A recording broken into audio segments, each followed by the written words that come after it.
Você já parou para pensar por que algumas pessoas parecem caminhar com facilidade rumo à prosperidade, enquanto outras, mesmo com fé, esforço e oração, continuam sentindo como se estivessem presas em um ciclo invisível de escassez?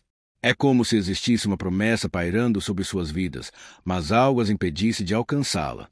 Algo invisível, silencioso, mas poderoso o suficiente para estagnar sonhos, travar projetos e sufocar a esperança. Eu conheço bem essa sensação, e talvez você também conheça. Aquela frustração de saber que tem potencial, que tem fé, que até sente que Deus tem algo maior para você, mas que, por algum motivo, isso não se manifesta. A verdade é que a prosperidade não está distante. Ela já existe. Não é uma ilusão ou uma fantasia alimentada por frases motivacionais. É uma promessa. E se a promessa está disponível. Mas entre a promessa e a realização existe um território, o interior humano. Nossas atitudes, pensamentos e hábitos, especialmente aqueles que ignoramos ou justificamos, formam as muralhas invisíveis e bloqueiam o fluxo daquilo que foi destinado a nós. Não se trata de má sorte, e muito menos da ausência de bênçãos. Se trata de bloqueios espirituais que muitas vezes cultivamos sem perceber. Ao longo deste vídeo, vamos explorar 6 desses bloqueios. São armadilhas disfarçadas, muitas vezes até socialmente aceitas, mas que aos olhos de Deus são como represas que impedem o rio da abundância de fluir. Mas não se preocupe, não vamos apenas identificar esses bloqueios. Vamos enfrentá-los. E mais do que isso, você vai receber estratégias práticas para eliminá-los da sua vida. Está pronto para deixar de sobreviver e começar a viver como alguém verdadeiramente próspero? Então, respire fundo. O que você vai descobrir aqui pode ser o início de uma virada completa no seu destino. Se existe um hábito sorrateiro que destrói sonhos em silêncio, é a procrastinação. Ela não chega gritando ou fazendo escândalo. Pelo contrário, ela se disfarça de descanso merecido, de vou fazer depois, de não estou no clima hoje. E quando a gente percebe, meses ou anos se passaram, e aquilo que Deus colocou no nosso coração como propósito continua engavetado. O que mais me assusta na procrastinação não é o tempo que ela rouba, mas o quanto ela convence a pessoa de que amanhã será o dia ideal. E esse amanhã nunca chega. Eu já vivi isso na pele. Já tive ideias brilhantes, inspirações profundas, visões nítidas do que eu precisava fazer, e mesmo assim, deixei passar. Porque estava cansado. Porque não me sentia pronto. Porque achei que segunda-feira seria melhor.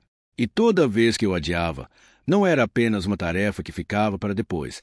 Era uma mensagem silenciosa para mim mesmo de que eu não estava pronto, de que não era capaz, de que talvez nem merecesse aquilo que sonhava. Essa autossabotagem é cruel. Ela não parece perigosa, mas é uma das principais razões pelas quais a vida financeira e espiritual de tanta gente estagna. A Bíblia nos mostra isso de forma clara, na parábola dos talentos. Lembra daquele servo que recebeu uma porção de ouro? Por medo, em vez de multiplicar, enterrou o talento? Isso é a procrastinação, o enterro dos dons que Deus nos deu. Quando escolhemos o conforto do agora em vez do compromisso com o futuro, estamos dizendo a Deus: prefiro guardar do que confiar, prefiro evitar do que arriscar. Mas não há crescimento sem movimento, e não há colheita sem plantio. Do ponto de vista neurológico, procrastinar não é sinal de fraqueza de caráter, mas de um cérebro mal treinado. Nosso cérebro, por padrão, busca prazer imediato. Ele quer dopamina, aquela sensação boa que você sente ao rolar o feed, comer algo gostoso ou assistir algo engraçado. O problema é que a maior parte dos nossos objetivos importantes não trazem esse prazer de imediato. Eles exigem sacrifício. Eles pedem silêncio, foco, renúncia. E o cérebro resiste. Ele prefere 1000 vezes a recompensa rápida do entretenimento do que o esforço invisível de um projeto a longo prazo. Então, como sair disso? Como vencer um inimigo que habita dentro da sua própria mente? A resposta está em usar o próprio funcionamento do cérebro a seu favor. A primeira técnica poderosa é a chamada regra dos 5 segundos. Assim que surgir a ideia de fazer algo que você sabe que é importante, fazer uma ligação, estudar, começar um projeto, conte de 5 a 1 e haja imediatamente. Essa contagem ativa a parte racional do cérebro, tirando o controle das mãos do instinto preguiçoso. É simples, mas transforma. A hesitação é o alimento da dúvida. A ação rápida é o antídoto. Outra ferramenta poderosa é quebrar grandes tarefas em pequenas ações. Seu cérebro odeia pensar em escrever um livro, mas ele lida bem com a ideia de abrir o computador e escrever 5 linhas. Parece pouco? Talvez. Mas é exatamente esse pouco que coloca sua mente em movimento. Ao terminar a pequena tarefa, o cérebro libera dopamina e você começa a associar a ação ao prazer. É como treinar um músculo novo. No início é difícil, mas com repetição se torna natural. E aqui vai uma das maiores chaves que eu aprendi. Você precisa mudar a forma como se vê. Nunca diga eu sou preguiçoso, mesmo que você tenha procrastinado por anos. Comece a dizer, estou me tornando alguém disciplinado. Seu cérebro ouve tudo o que você afirma e trabalha para tornar isso realidade. Identidade é destino. Quando você afirma quem está se tornando, você reescreve sua programação interna. E pouco a pouco, aquilo que parecia impossível começa a se tornar parte do seu cotidiano. Lembre-se, Deus não próspera quem foge da dor que transforma. Ele honra quem planta no escuro, quem trabalha sem aplausos, quem constrói mesmo quando ninguém vê. Porque esse é o coração do verdadeiro realizador. A procrastinação é uma armadilha confortável, mas que cobra um preço altíssimo. O arrependimento. E nada pesa mais na alma do que olhar para trás e perceber que a única coisa que impediu sua vitória foi a ausência de ação. Hoje você tem uma escolha. Pode continuar alimentando os mesmos hábitos e esperando resultados diferentes. Ou pode dar o primeiro passo, ainda que pequeno. O que você vai fazer agora? Fechar este vídeo e seguir com a rotina de sempre? Ou usar os próximos 5 segundos para se levantar, tomar uma decisão firme e iniciar algo que vai mudar o rumo da sua vida? Decida agir. Não para mim, mas por você. Pela sua história. Pelo legado que ainda está por ser escrito. Existe um tipo de ladrão que não arromba portas, não aparece nos noticiários e nem deixa rastros físicos, mas rouba o que há de mais valioso em você, sua energia vital. Esse ladrão se chama pornografia. Com ela, vêm os desejos vazios que parecem prometer prazer, mas entregam apenas esgotamento. Se você já caiu nesse ciclo, sabe do que estou falando. Aquela rápida sensação de euforia, seguida por um vazio incômodo, uma culpa silenciosa e uma perda de motivação difícil de explicar. Eu sei disso porque já conversei com dezenas de pessoas que viviam presas nesse ciclo. E todas relatavam a mesma coisa. No dia seguinte, em vez de se sentirem satisfeitas, sentiam-se drenadas, sem foco, sem ânimo, como se tivessem desperdiçado algo importante. O que pouca gente entende, ou tem coragem de falar, é que esse algo é a sua energia criativa. É a força interna que deveria estar sendo usada para construir seu negócio, escrever seu livro, liderar sua família, fortalecer sua espiritualidade. Quando você cede a esses desejos momentâneos, essa energia não desaparece. Ela é gasta. E o pior, em algo que não produz nenhum fruto. O prazer que não leva a propósito vira veneno. E quanto mais você consome, mais insensível se torna às verdadeiras alegrias da vida. A conquista, o progresso, o amor real. A ciência confirma isso. Estímulos pornográficos superativam o sistema de recompensa do cérebro, como se você tivesse acabado de alcançar uma vitória gigantesca, mas sem esforço, sem processo, sem verdade. Com o tempo, o cérebro começa a perder o interesse pelas recompensas reais da vida. Aquilo que deveria te motivar. Como concluir uma meta, vencer um desafio ou construir um relacionamento verdadeiro, já não empolga mais. Porque o cérebro se acostumou com o caminho fácil, o atalho. O que vem rápido, mas esvazia depois. E espiritualmente, isso é ainda mais grave. A Bíblia nos ensina que somos templos do Espírito Santo. E um templo não é lugar para lixo emocional. Quando você entrega seus olhos, seu corpo, sua mente para aquilo que não edifica, você não está apenas se desconectando de Deus, você está minando sua autoridade espiritual. Um espírito cansado não tem força para crer. Uma mente poluída não tem foco para criar. Um corpo viciado não tem energia para realizar. Mas há uma saída. E ela começa com uma decisão radical: purificar o seu ambiente. Eu sei que isso pode parecer exagerado, mas é necessário. Delete os aplicativos. Bloqueie os sites. Pare de seguir perfis que alimentam esse desejo. Isso não é fraqueza, é estratégia. Imagine seu celular e seu computador como o escritório da sua mente. Você deixaria lixo espalhado por todo lado no seu espaço de trabalho? Então, por que aceitar isso na sua alma? Se você quer viver em abundância, precisa limpar o terreno. O segundo passo é ainda mais poderoso: transmutação. É transformar esse desejo em combustível. Toda vez que a tentação surgir, e ela vai surgir, em vez de lutar ou ceder, use essa energia como impulso para algo produtivo. Eu conheci um rapaz que decidiu fazer flexões toda vez que sentia vontade de consumir pornografia.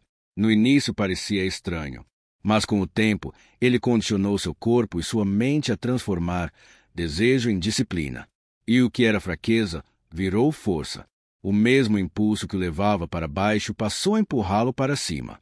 Você também pode fazer isso. Redirecione. Substitua. Quando vontade vier, diga a si mesmo: eu sinto essa energia e vou usá-la para escrever meu projeto, avançar na minha meta, orar com mais intensidade. Parece simples, mas é revolucionário. Por fim, para os relacionamentos superficiais, baseados apenas em desejo físico, a cura é buscar intimidade, não intensidade. Conexões reais, profundas. Onde existe afeto, compromisso, troca. Onde você se sente nutrido e não drenado. Porque Deus não pode encher um coração que se esvazia todos os dias em prazeres sem propósito. A sua energia é sagrada. Guarde-a, direcione-a, proteja-a. O que você está desperdiçando hoje pode ser exatamente o combustível que falta para você construir o seu império amanhã. O medo, quando escancarado, é fácil de identificar. A gente sabe quando está com medo de altura, medo de falar em público ou medo de perder algo. Mas o mais perigoso dos medos não é esse que grita. É o que sussurra. Aquele que veste roupas de sabedoria. Aquele que se esconde por trás de frases como: agora não é o momento certo. Preciso me preparar mais. Vou esperar ter mais certeza. À primeira vista, isso parece sensato. Mas, na maioria das vezes, é paralisia disfarçada de prudência. É medo usando terno e gravata. E isso, meu amigo, é o que mais aprisiona os sonhos. Eu mesmo já fui vítima desse tipo de medo. Tinha um projeto no coração, ideias no papel, uma direção muito clara de Deus, mas sempre achava que faltava algo. Faltava recurso, faltava tempo, faltava confiança. Até o dia em que percebi que o que faltava, na verdade, era coragem. Porque a verdade é que nunca estamos 100% prontos. Nunca teremos todas as garantias. E a fé, por definição, não é a ausência de dúvida, mas a decisão de avançar apesar dela. A Bíblia fala disso na parábola dos talentos. O servo que enterrou o dinheiro não fez isso porque era preguiçoso. Ele mesmo disse: tive medo. E achou que estava sendo cauteloso. Mas, aos olhos de Deus, aquilo foi covardia. Foi desobediência. Porque quando Deus nos dá uma semente, Ele espera que a plantemos, mesmo que o terreno pareça incerto. A colheita pertence a Ele, mas o plantio é nossa responsabilidade. O medo disfarçado de prudência é traiçoeiro porque ele soa lógico. Ele nos protege do risco, mas também nos priva da recompensa. E o pior, ele rouba não só o nosso agora, mas o nosso futuro. Quantas oportunidades você já deixou passar porque não era o momento? Quantas ideias brilhantes você viu outras pessoas colocarem em prática, pessoas que talvez nem fossem mais capacitadas que você, mas que tiveram coragem de agir. A dor desse tipo de medo é silenciosa. Ela não vem com o estardalhaço, mas se manifesta em forma de frustração crônica. A pessoa vive com a sensação de que está sempre atrasada, de que poderia estar mais longe, de que nasceu para mais, mas por alguma razão nunca sai do lugar. É o tipo de dor que não dói com intensidade, mas com persistência.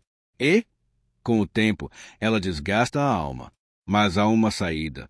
E ela começa com uma mudança radical de perspectiva. Ver o medo não como um muro, mas como uma seta. Isso mesmo.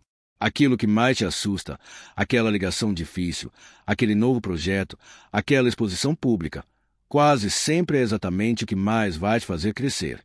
O medo é um indicador poderoso. Ele aponta para onde está a sua maior chance de expansão. Em vez de fugir dele, aprenda a usá-lo como bússola. Quando sentir medo, pergunte-se: o que há do outro lado disso que eu tanto temo? Outra ferramenta poderosa é o exercício do pior cenário realista. Pergunte a si mesmo o que de fato pode acontecer se eu tentar isso e falhar. Mas seja honesto, nada de catastrofismo. Qual é a consequência real? E depois pergunte: eu sobreviveria a isso? Na maioria esmagadora das vezes, a resposta é sim. Agora, pergunte-se: e se eu não fizer nada, como estarei daqui a 5 anos?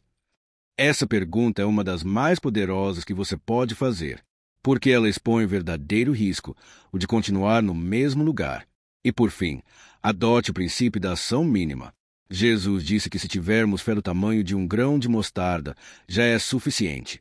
Isso significa que não precisamos dar saltos gigantes.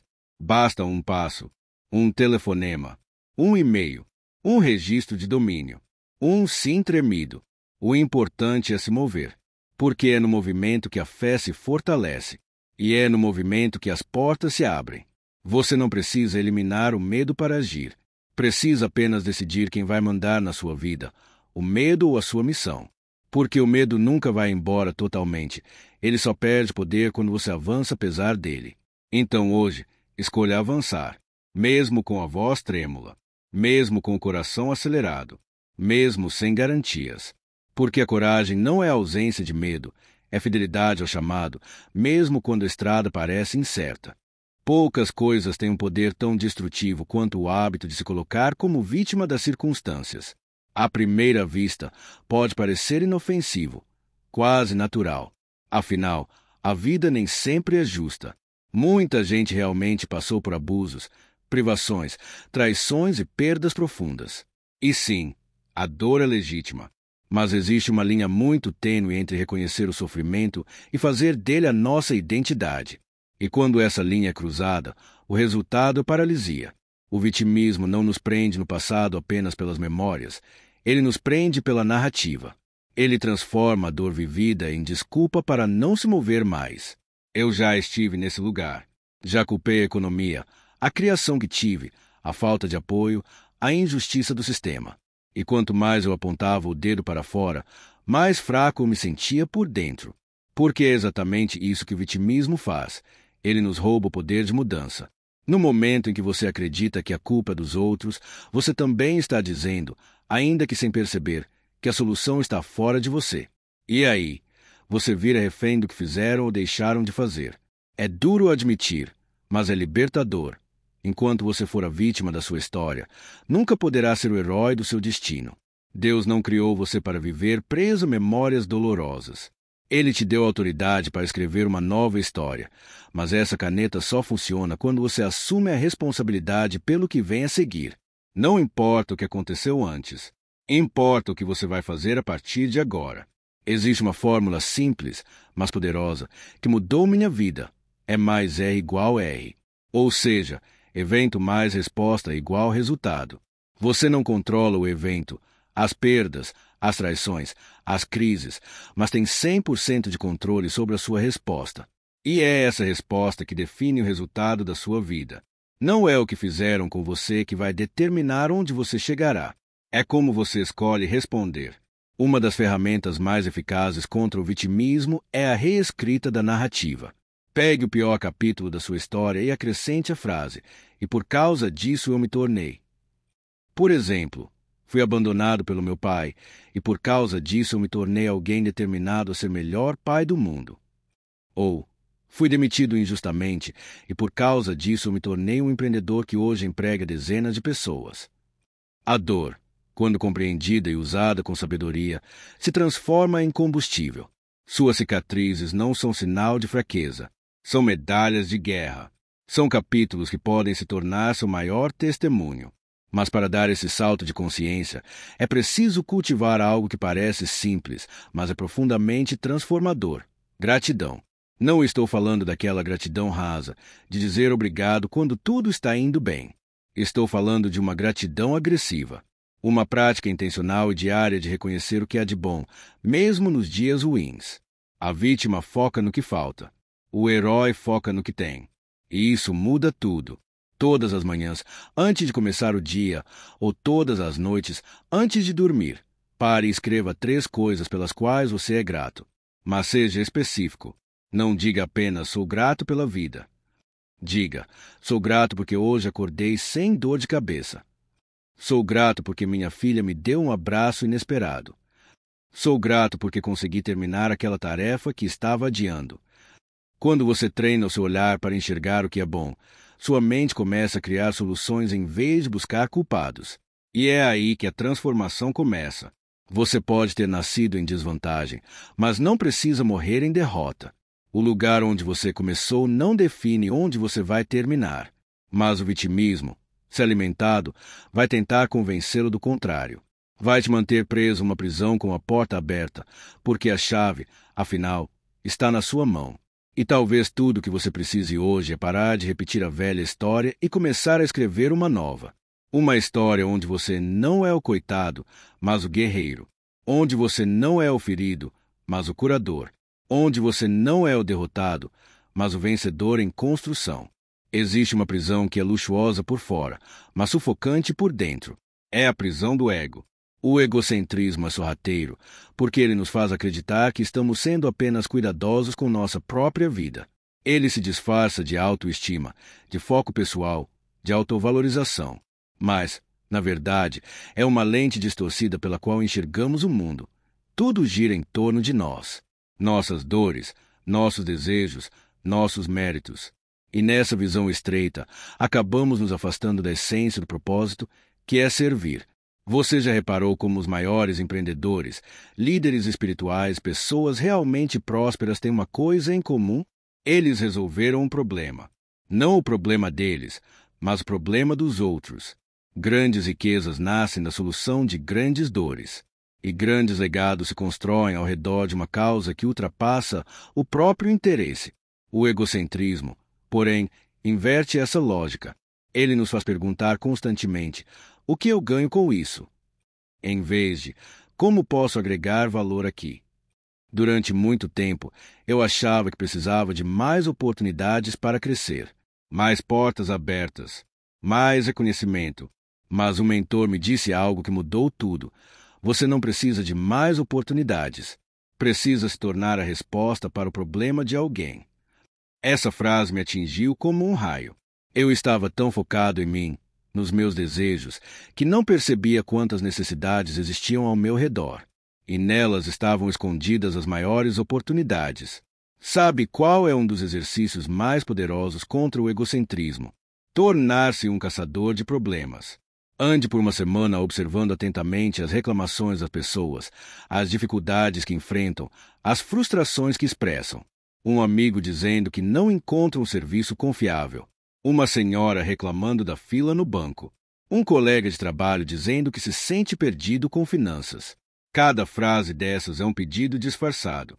Um espaço em branco esperando alguém que esteja disposto a preencher.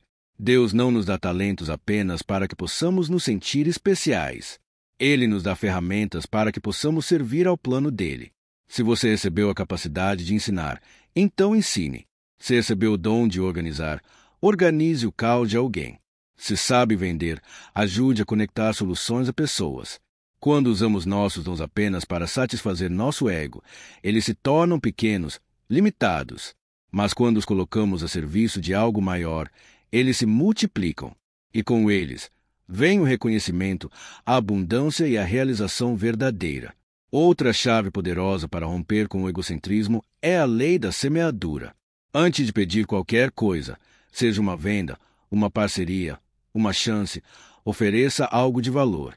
Plante, sirva, dê uma dica útil, faça um favor inesperado, escute com atenção genuína. Quando você faz isso sem esperar retorno imediato, algo invisível começa a se alinhar. As portas se abrem. As pessoas se lembram de você. E, mais importante, você deixa de ser um caçador desesperado e passa a ser um cultivador de oportunidades. E o campo de quem semeia valor nunca volta vazio. É importante lembrar que colocar os outros em primeiro lugar não significa se anular. Significa apenas mudar a pergunta central da sua vida. Em vez de perguntar todos os dias o que eu preciso, comece a perguntar quem precisa de mim. Porque no final, é exatamente nesse ponto de interseção entre o seu dom e a dor do outro que a sua missão de vida floresce. O ego quer construir castelos solitários. O espírito deseja levantar pontes. E são essas pontes, entre você e o outro, entre seu talento e o problema, entre sua fé e a ação, que pavimentam um caminho para a prosperidade verdadeira. Servir é o segredo. E quanto mais cedo você entender isso, mais cedo você sairá da prisão dourada do eu para viver a liberdade grandiosa do nós. A última armadilha é, talvez, a mais sutil de todas, porque se camufla de desabafo, de frustração legítima, de apenas estou sendo realista. Mas, no fundo, é um veneno que contamina o solo da alma e impede qualquer forma de multiplicação, a ingratidão. Ela não se limita a simplesmente não dizer obrigado. Ela é mais profunda. É uma postura interior que foca constantemente no que ainda falta, no que não está funcionando, no que poderia ser melhor. E enquanto nossos olhos estão fixos na escassez, deixamos de perceber a abundância silenciosa que já nos cerca. Eu precisei de muita dor para aprender isso. Durante uma fase difícil da minha vida, eu acordava todos os dias com a sensação de estar sempre atrás. Nada parecia suficiente. Eu orava por mais, mas não percebia que não valorizava o pouco que já tinha. Foi então que li uma passagem que me confrontou profundamente. Quando Jesus multiplicou os pães e peixes, ele não murmurou pela fome da multidão. Ele agradeceu pelo pouco. Apenas depois da gratidão, o milagre aconteceu. Aquilo me atingiu em cheio. Eu estava orando por multiplicação enquanto reclamava da semente. E a multiplicação só acontece depois da gratidão. O problema é que a mente ingrata se acostuma a murmurar. É quase automático. A pessoa começa a reclamar do trânsito, do tempo, do chefe, do salário, do corpo, da rotina. E sem perceber, ela começa a declarar sobre si mesma uma série de palavras que bloqueiam tudo o que ela tanto busca. Porque a verdade espiritual é clara. Deus não próspera um coração que despreza o que já recebeu. A gratidão, por outro lado, não é apenas uma emoção, é uma disciplina. É um hábito de treinar os olhos para enxergar bênçãos mesmo em dias difíceis. É escolher focar no que há de bom, ainda que o cenário pareça limitado. É um exercício de fé. Porque quando você agradece pelo pouco, você está dizendo ao céu: eu reconheço a origem dessa semente e confio que ela pode se transformar em algo muito maior. Quer saber se você está praticando a gratidão de forma eficaz? Tente isso. Toda manhã, antes de pegar o celular ou mergulhar na rotina, escreva 3 coisas específicas pelas quais você é grato. Mas tem que ser específico. Não vale dizer pela vida. Diga: sou grato pelo café quente que tomei agora. Sou grato porque minha mãe me ligou ontem para dizer que me ama. Sou grato porque consegui pagar uma conta que estava atrasada. Detalhar as bênçãos ativa uma parte do cérebro que foca na abundância. E onde há foco, há direção. A prosperidade ama um coração grato, porque a gratidão transforma o que você tem mais do que o suficiente e cria espaço para que o novo chegue. O céu não multiplica onde há murmúrio, mas onde há gratidão, o milagre encontra solo fértil. Chegamos ao fim dessa jornada. Mas, se você acompanhou até aqui, saiba, este não é um encerramento, é um chamado. Um chamado à ação, à transformação, à responsabilidade pela sua própria história. Ao longo desse caminho, vimos que a riqueza não está escondida em fórmulas mágicas, promessas vazias ou heranças inalcançáveis. Ela já está presente, disponível, viva, mas o acesso a ela não se dá por meio de sorte ou coincidência. Ele se dá pela escolha intencional de limpar os bloqueios que você mesmo, consciente ou inconscientemente, tem mantido. Vimos que a procrastinação adia o seu propósito, que os desejos vazios drenam sua energia, que o medo paralisante veste disfarce de prudência, que o vitimismo te rouba o poder, que o egocentrismo te isola e que a ingratidão seca o solo do seu destino. Nenhum desses inimigos é invencível, mas todos eles exigem uma decisão corajosa para serem vencidos. E essa decisão precisa partir de você. Agora, o mundo não vai parar para te aplaudir no primeiro passo, mas o céu observa. Cada movimento que você faz em direção à sua missão é anotado, reconhecido e abençoado. Deus não nega riqueza. Ele apenas espera que você se torne alguém digno de recebê-la, alguém que age com fé, que cuida do que tem, que serve, que agradece, que constrói com coragem mesmo quando ninguém está vendo. Então, a escolha é sua. Você pode fechar este vídeo como mais um conteúdo inspirador, ou pode usá-lo como um ponto de virada. Porque a sua transformação começa no instante em que você diz: chega, é agora. E age.